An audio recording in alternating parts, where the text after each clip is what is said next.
अस्सलाम वालेकुम। मैं आपका होस्ट हूँ सलीम बिन मोहम्मद रफ़ी, और आज मेरे उस सब्जेक्ट और उस मज़मून पे मैं बात करना चाह रहा हूँ। ने मसला खड़ा कर रखा है। तो जब हज़रत उमर और हज़रत खालिद बिन वलीद ने वहाँ से जो थी आग परस्ती को ख़त्म किया और इस्लाम को वहाँ राइज किया, तो वहाँ सारी सुन्नी मस्जिदें होनी चाहिए थी, सारे मुसलमान होने चाहिए थे, सुन्नी होने चाहिए थे। वो आगे आप वहाबी या आप उसकी जो फ़िक़्ह में करते हैं, वो जो चार इमामों ने वहाँ अपनी मेज़ें लगा ली और अलग-अलग अपनी जमात करानी शुरू कर दी, जो इमाम हनफी, शाफ़ी और जाफ़र, और ये आपको पता है कि सारी उठवा दी गई, और फिर वो भी वापस जो कलाम पाक के कहा था कि मकाम इब्राहीम को नमाज की जगह बनाओ, और इमाम ने वहाँ होकर अब सब वहाँ नमाज पढ़ते हैं। और वक़्त हाथ जोड़ता है, हाथ नीचे करता है, वो रुकू में जाते क्या पढ़ता है, सजदे में जाके क्या पढ़ता है, या अल्लाह से वो कैसे मांगता है, ये उसके और उसके खुदा के दरमियान है। इस हद तक भी जाना कि उनको काफिर कहना या उनको मारना इस वजह से सिर्फ कि वो शी हैं और अहले तशी हैं, तो ये मेरी नज़र में ये भी बहुत बड़ा जुल्म है। ये बिल्कुल किसी तरह भी फॉरगिवेबल नहीं है।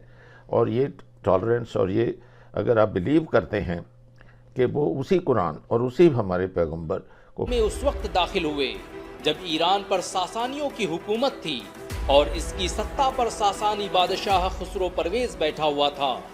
ये वही खुसरो परवेज था जिसे उस दौर के लोग किसरा के नाम से पुकारते थे। हजरत मोहम्मद सल्लल्लाहु अलैहि वसल्लम ने जिस ईरानी बादशाह को खत लिखकर इस्लाम की दावत दी थी, वो यही खुसरो परवेज था। खुसरो परवेज के दौर का ईरान आज के ईरान से बहुत बड़ा था। ये दुनिया की सबसे बड़ी सल्तनत थी, जिसकी सरहदें तुर्की, ओमान, सीरिया, अजरबैजान, आर्मेनिया से लेकर एशिया और भारत तक फैली हुई थी। ये सल्तनत आधी दुनिया पर राज करती थी। और जब उसके बादशाह को हजरत मोहम्मद सल्लल्लाहु अलैहि वसल्लम ने इस्लाम की दावत दी, तो उसने गुरूर और तकब्बुर में उनके भेजे खत को फाड़ दिया और कहा कि तुम्हारी हिम्मत कैसे हुई कि तुमने खुसरो परवेज के नाम से पहले मोहम्मद का नाम लिख दिया। खुसरो परवेज की इस गुस्ताखी पर हजरत मोहम्मद सल्लल्लाहु अलैहि वसल्लम ने पेशन गोई की कि खुसरो की सल्तनत कुछ ही दिनों में टुकड़े टुकड़े हो जाएगी।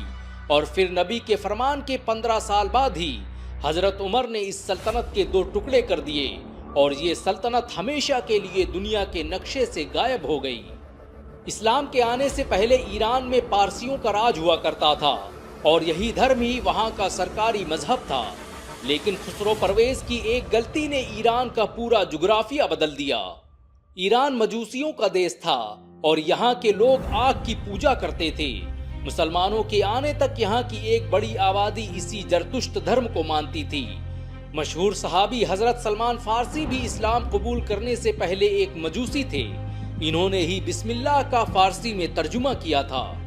ईरान का पुराना नाम फारस था और इस फारस में जिस पहले मुसलमान ने कदम रखा उसका नाम खालिद बिन वलीद था। खालिद बिन वलीद के नेतृत्व में मुसलमानों ने पहली बार 633 ईस्वी में ईरानियों का मुकाबला किया और मेसोपोटामिया शहर को फतेह कर लिया। जिस वक्त खालिद बिन वलीद ने ईरान पर हमला किया, उस वक्त उसकी सत्ता पर हरमुज बैठा हुआ था। कहा जाता है कि हरमुज एक जालिम बादशाह था जो हिंदुस्तान और अरब से आने वाले व्यापारियों पर जुल्म व तशद्दुद करता और उनके माल को लूट लिया करता। किसी में हिम्मत नहीं थी कि वो इनके अत्याचारों का विरोध कर सके। क्या हिंदू, क्या मुसलमान, क्या ईसाई, हर कोई उसके अत्याचारों से पीड़ित था। जब ये खबर खलीफा अबू बकर को मिली तो उन्होंने खुद हरमुज का हिसाब करने का फैसला किया और अपने सबसे ताकतवर कमांडर खालिद बिन वलीद को 18,000 फौजियों के साथ ईरान रवाना कर दिया। खालिद बिन वलीद के आने की खबर ईरानियों को पहले ही मिल चुकी थी। जब वो ईरान पहुंचे तो दुनिया की सबसे बड़ी फौज उनका मुकाबला करने के लिए पहले से ही इंतजार कर रही थी। लेकिन खालिद कोई आम इंसान नहीं थे। ये वो कमांडर था जिसने अपनी जिंदगी में 125 से अधिक जंगें लड़ी और एक में भी शिकस्त नहीं खाई। एक तरफ खालिद बिन वलीद के चंद फौजी थे और दूसरी तरफ हरमुज की लाखों की फौज, और जंग का मैदान था ईरान का काजिमा शहर। यही वो शहर था जहां पर मुसलमानों ने पर्शियन एम्पायर के साथ अपनी पहली जंग लड़ी और इस जंग को नाम दिया गया जंग सलासिल का। ये मानवा इतिहास की ऐसी जंग थी जो शुरू होते ही खत्म हो गई। सासानी बादशाह हरमुज ने खालिद बिन वलीद को चैलेंज किया कि अगर दम है तो अकेले मुकाबला कर। खालिद बिन वलीद ने अपने पहले ही वार में हरमुज का सर धड़ से अलग कर दिया। इस मंजर को देखकर ईरानी फौज में दहशत फैल गई और वो मैदान छोड़कर भाग गए। इस जंग ने फारस के लोगों में मुसलमानों की ऐसी दहशत बिठाई कि सालों तक कोई उनका मुकाबला करने को तैयार न हुआ। मुसलमानों ने इस पहली जंग में ही पर्शियन एम्पायर के परखच्चे उड़ा दिए और फिर जब 636 ईस्वी में हजरत उमर ने साद बिन वक्कास को विजय रथ देकर फारस की तरफ रवाना किया तो सासानी सल्तनत का हमेशा के लिए अंत हो गया। साद बिन वक्कास ने सासानी बादशाह यजगर्द सोम को ऐसी शिकस्त दी कि फारस में उसका नाम लेने वाला भी बाकी नहीं रहा। जिस फारसी सल्तनत को बैजेंटाइन एम्पायर भी खत्म नहीं कर पाया, मुसलमानों ने उसे चंद दिनों में ही मिट्टी में मिला दिया। मुसलमानों के 30,000 के लश्कर ने यजगर्द को जंगे कदसिया में न सिर्फ शिकस्त दी बल्कि उनके कमांडर रुस्तम को भी मौत के घाट उतार दिया। रुस्तम के मरते ही यजगर्द के लश्कर में अफरा तफरी फैल गई और ईरान में इस्लामी निजाम के नाफिज होने का ऐलान हो गया। मुसलमानों ने बड़ी आसानी से फारस की राजधानी क्रिस्फॉन को अपने कब्जे में ले लिया और फिर एक के बाद एक शहर फतह करते चले गए।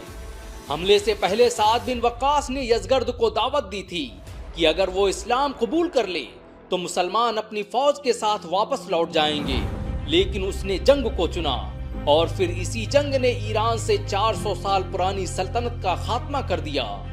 इस जंग की फतह के बाद ईरान अब पहला गैर अरब देश था जहां पर इस्लाम सबसे पहले दाखिल हुआ। ईरान में इस्लाम को पहुंचाने में हजरत उमर का बड़ा योगदान रहा। उन्होंने न सिर्फ ईरान में इस्लामी हुकूमत कायम की बल्कि इस्लाम के प्रचार प्रसार के लिए वहां पर सैकड़ों मस्जिद और मदरसे कायम किए। ईरान के मजूसी अपनी सल्तनत के खत्म होने का जिम्मेदार हजरत उमर को ही मानते थे, क्योंकि हजरत उमर ने ही साद बिन वक्कास को ईरान फतेह करने के लिए फारस भेजा था। ईरान के आग पूजने वाले इन मजूसियों की नफरत का अंदाजा इसी बात से लगाया जा सकता है कि उन्होंने अपनी इस शिकस्त का बदला लेने के लिए हजरत उमर को भी शहीद कर दिया।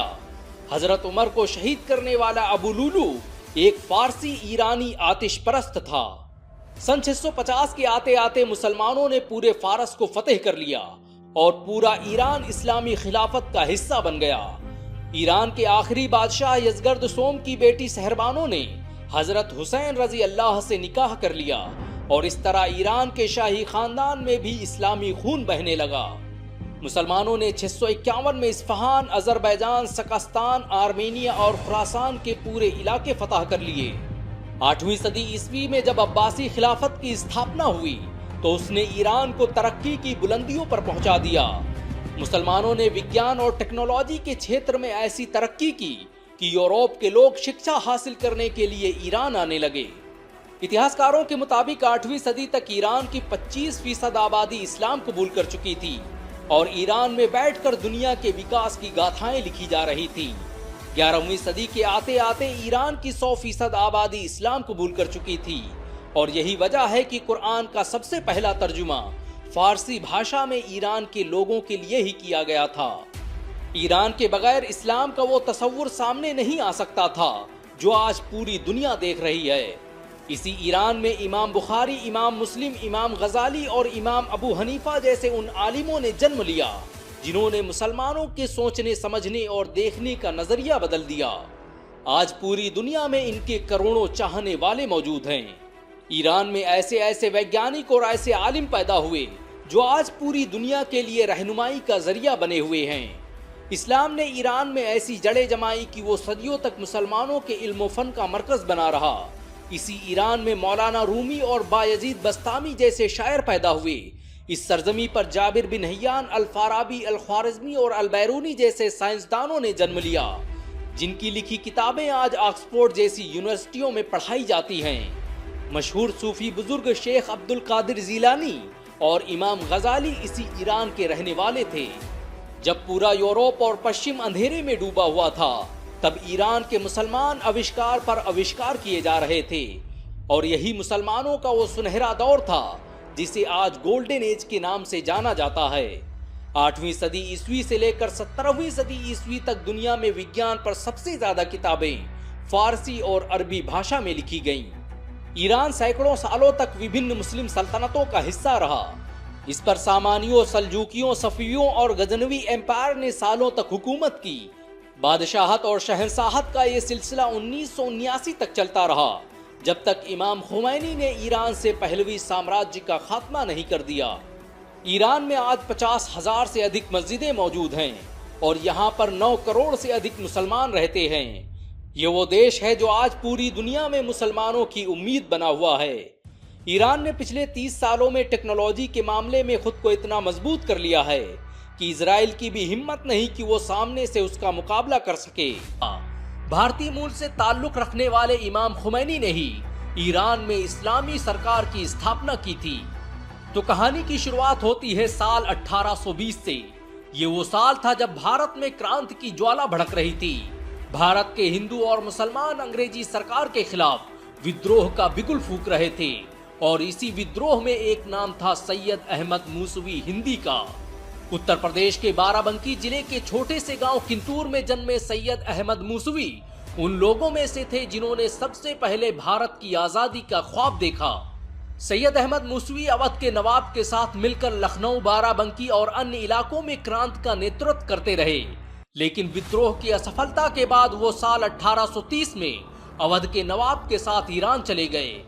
सैयद अहमद मूसवी ने ईरान के शहर खुमैन को अपना वतन बनाया और वहीं पर रहने लगे। खुमैन ही वो शहर था जहां पर उनके बेटे मुस्तफा का जन्म हुआ।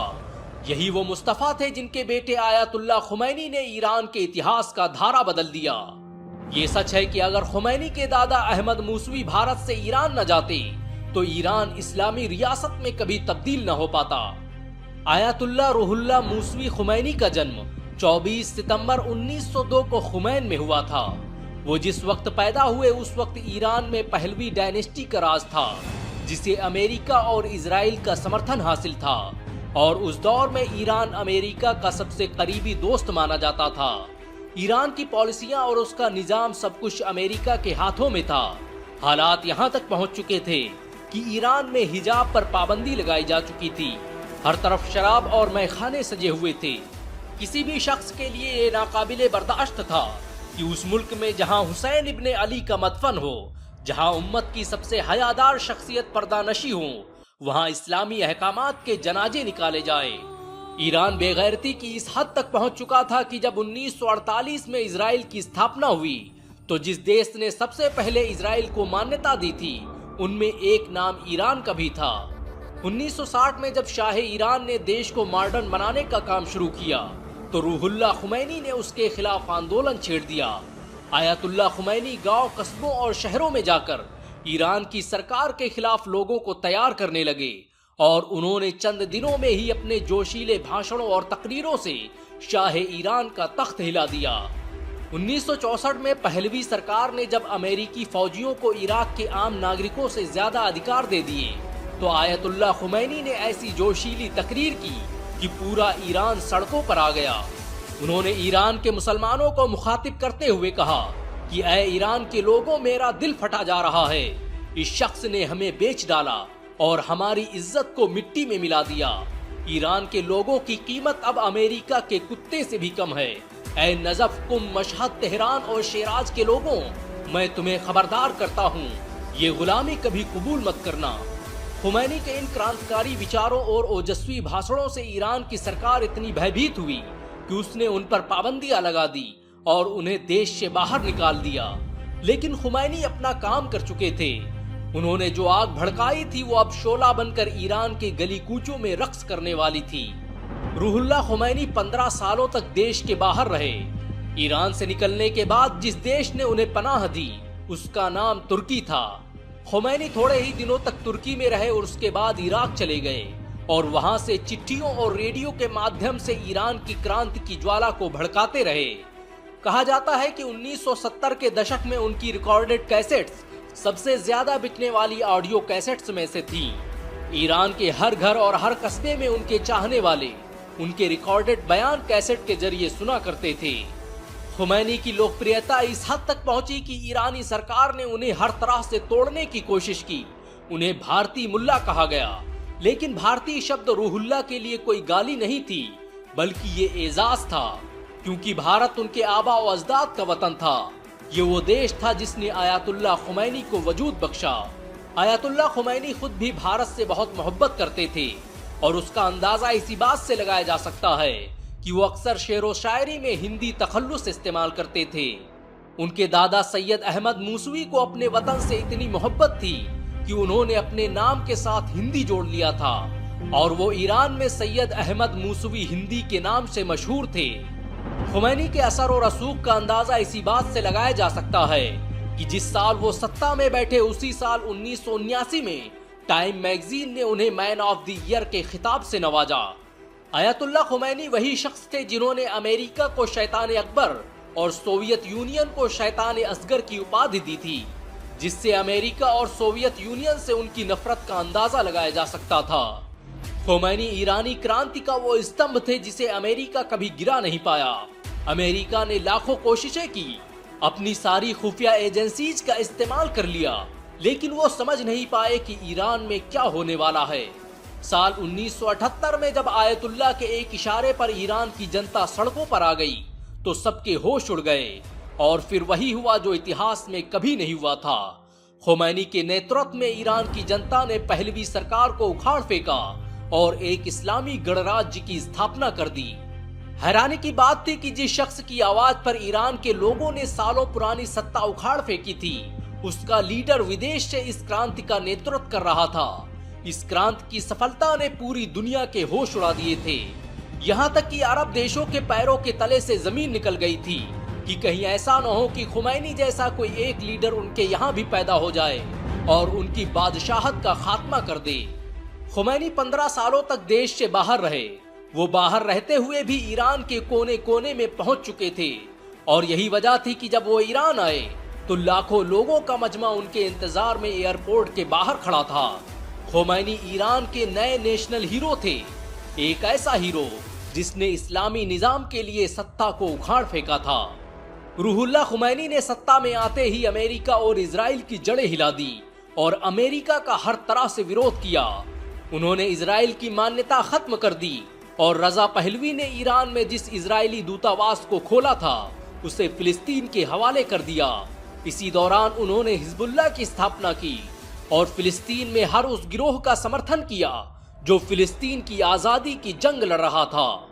किसी ने सोचा नहीं था कि भारत से गए सैयद अहमद मुसावी का पोता रूहुल्लाह खुमैनी ईरान में इस्लामी क्रांति का सबसे बड़ा चेहरा बन जाएगा। बाराबंकी जिले में जन्मे अहमद मुसावी के पोते रूहुल्लाह खुमैनी ईरान के पहले सुप्रीम लीडर थे। खुमैनी ने जिस दिन सत्ता संभाली उस दिन पूरे ईरान में जश्न मनाया गया और एक जश्न भारत में भी मना, क्योंकि वो जिस किंतूर से ताल्लुक रखते थे वो भारतीय रियासत उत्तर प्रदेश के जिला बाराबंकी का एक कस्बा था। आज भी ईरानी तारीख और ईरानी क्रांति का जिक्र भारत के बगैर मुकम्मल नहीं होता। कहा जाता है कि रूहुल्लाह खुमैनी अगर थोड़े दिन और जिंदा रहते तो फिलिस्तीन अब तक आजाद हो चुका होता। ईरान दुनिया की 21वीं सबसे बड़ी सैन्य ताकत है और वो आज दुनिया के सुपर पावर को टक्कर दे रहा है। ये तब है जब अमेरिका ने ईरान पर तमाम तरह की ईरान इस बात के लिए भी गर्व करता है कि वह कभी किसी का उपनिवेश नहीं रहा, गुलाम नहीं रहा। ईरान के पास तेल की कमाई से आई दौलत से सदियों पहले सभ्यता का इतिहास है। यही बात उसे इस इलाके के सभी देशों से अलग करती है और पश्चिम के मुकाबले खड़े होने की ताकत देती है। एक दौर था जब ईरान और इराक के बीच लंबा युद्ध चला, तब इराक के पीछे अरब के कई देश खड़े हो गए क्योंकि वे सभी ईरान को चेक करना चाहते थे। ईरान इसराइल से लड़ पाएगा या नहीं, कितने समय तक युद्ध में टिक पाएगा, इस सवाल का जवाब थोड़ा पीछे जाकर मिल सकता है। ईरान ने एक नहीं कई लड़ाइयां लड़ी। जब अमेरिका इराक के पीछे खड़ा था तब ईरान भी उसकी मदद करता था, क्योंकि ईरान नहीं चाहता था कि अफगानिस्तान और इराक दोनों जगहों पर सुन्नी हुकूमत कायम रहे। इन युद्धों में ईरान उलझता भी है और जब अमेरिका सहित दूसरे देश उलझ जाते हैं तो ईरान अलग होकर खुद को संभालने का समय निकाल लेता है। प्रतिबंधों के कारण आर्थिक मुश्किलें तो आईं, लेकिन अब ईरान ने उसके साथ जीना सीख लिया। 40 साल प्रतिबंध झेल कर भी उसका वजूद कायम है। ईरान हमेशा ही अकेला पड़ता रहा, फिर भी उसने धार्मिक विचारधारा को नहीं छोड़ा, लेकिन उसने एलिट फोर्स तैयार नहीं किया। पूरे समाज को ही अपनी विचारधारा से लैस कर दिया, युवाओं का इस्लामीकरण कर दिया। ईरान में इसका विरोध करने वालों को कुचल दिया जाता है। अभी हाल ही में पूर्व राष्ट्रपति इब्राहिम रईसी की हेलीकॉप्टर दुर्घटना में मौत हो गई। उनके बारे में कहा जाता है कि वे एक्सिक्यूशन स्क्वाड के चीफ थे, जिनके दस्तखत से सैकड़ों लोग मार दिए जाते थे। ऐसे लोग जो ईरान की सत्ता के विरोधी थे, राजनीति में धर्म के इस्तेमाल के विरोधी थे। हिजाज सभ्यता ने दुनिया को एक शानदार भाषा दी, जिसके हजारों शब्द हिंदी, उर्दू में आज भी इस्तेमाल होते हैं, अंग्रेजी में भी हैं। जब भी आप चाय, बर्फ, फर्श और आसमान कहते हैं, सीबीआई को तोता कहते हैं, आप फारसी शब्द का इस्तेमाल कर रहे होते हैं। यहाँ तक कि पंजाब शब्द भी फारसी का माना जाता है और हिंदी भी। ईरान की नक्काशी, बुनाई, शायरी, संगीत, पाक कला भारतीय संस्कृति, कलाओं और दर्शन का अभिन्न हिस्सा है। नान भी तो वहीं से आया और तंदूर भी, जिसे फारसी में तन्नूर कहते हैं। ईरानी सिनेमा का अपना अलग ही शानदार मकाम रहा। तो चाहे 2500 साल पुरानी सभ्यता हो या आधुनिक दौर का ईरान हो, उसके पास दुनिया के सामने गर्व से कहने के लिए काफ़ी कुछ है। फारसी साहित्य, विज्ञान और गणित का असर आज तक दुनिया भर की सभ्यता पर देखा जाता है। ईरान अपनी सभ्यता के गर्व से संचालित होता है। फारसी सभ्यता के प्रति अभिमान ही जीने का जुनून तय करता है। ईरान को लगता है उसने दुनिया को कितना कुछ दिया, उसके सामने अरब कुछ भी नहीं। ईरानी अरबों को पसंद नहीं करते और अरब भी ईरानी को पसंद नहीं करते। दोनों के बीच शिकायतों का आधार धार्मिक भी है और राजनीतिक भी, और सभ्यता और इतिहास को लेकर भी। ईरान अपनी क्रांति को दुनिया भर में फैलाना चाहता था। अरब देशों को इससे डर क्यों हुआ? क्योंकि इससे उनका राजनीतिक मॉडल ध्वस्त हो जाता। क्योंकि ईरान क्रांति का अहम हिस्सा था। अमेरिका और रूस दोनों से दूर का विरोध करने वाली महसा अमीनी की संदिग्ध परिस्थितियों में एक अस्पताल में मौत हो जाती है। आमतौर पर माना जाता है कि सरकार ही उसकी मौत के लिए जिम्मेदार है। दुनिया भर में महसा अमीनी के लिए आवाज उठी थी। 16 साल की निका शकरामी को मार दिया गया। ईरान में यूट्यूब बैन है। सोशल मीडिया पर शाह के समय का वीडियो दिखाकर ईरान के प्रति एक समझ पैदा की जाती है। तस्वीर को बिना इतिहास और संदर्भ के ठेल कर एक पूर्वाग्रह को विकसित किया जाता है कि देखो शाह के समय कितनी आज़ादी थी, महिलाएं कुछ भी पहन सकती थी, घूमने की आज़ादी थी, लोग मुस्कुरा रहे हैं, वगैरह वगैरह। जबकि इस्लामिक क्रांति के बाद का ईरान अलग नजर आता है। दोनों तस्वीरों को समकक्ष दिखाने की अपनी राजनीति है, जिसमें फॉलो करते हैं तो वो ऐसे ही मुसलमान है जैसे कि सुन्नी है। होगा कि सऊदी अरब का है और जो लोगों को वो फंडिंग दे देकर, दोनों फंडिंग दे देकर, पता नहीं क्या किस जगह में दौड़ लगी हुई थी कि वो सारी दुनिया को 15% जो सारी दुनिया में हैं, और वो क्या उनको सबको उनको कन्वर्ट करके क्या वो शिया बना लेंगे, और वाइस वर्सा क्या वो जो मेजॉरिटी में हैं और वो 80% हैं, तो क्या वो इनको कन्वर्ट करके सबको सुन्नी बना लेंगे। ये आप वो चीज़ें खुदा पर क्यों नहीं छोड़ते? जो चीज़ हमें अपने लिए एक दूसरे के लिए करनी चाहिए वो हम क्यों नहीं करते? तो इस एंगल से मैं ये वीडियो आपके सामने पेश कर रहा हूँ कि उनके अपने उनके जो हैं व्यूज़ होंगे, और अगर सुन्नी सुनेंगे तो अपने, तो उनसे मैं माजरत करते हुए मैं सिर्फ ये अर्ज़ करना चाहता हूँ कि मैं खालिसन तारीख़ी लिहाज से मैं ये प्रेजेंट कर रहा हूँ। मेरा ये कोई मजहबी लिहाज से ऊपर मेरा ना कोई मेरी ये ख्वाहिश है और ना ही है। और मैं माजरत पहले ही इस सिस्टम से दोनों से ये करता हूँ कि मैं सिर्फ कि आप मिलकर जुड़कर, आप जो लोग हमारे ख़िलाफ़ हैं, जो कि यहूदी और आपके सामने जिसका कलाम पाक में जिक्र किया कि ये तुम्हारे कभी दोस्त नहीं बनेंगे, ना ईसाई और यहूदी, ख़ुद में ये मिलकर करेंगे। उस वक़्त करेंगे जब तक कि तुम उनका मज़हब कबूल ना कर लो। तो अगर आप ये फिर चूज़ करते हैं कि यहूदी और ईसाई बनना है तो फिर ठीक है, लड़ते रहें। यूनिवर्सल टेलीविज़न को सब्सक्राइब करना ना भूलें। उसके बाद बेल बटन पे क्लिक करें और अपने कमेंट्स के सेक्शन में अपने कीमती जो ख्यालात का इजहार ज़रूर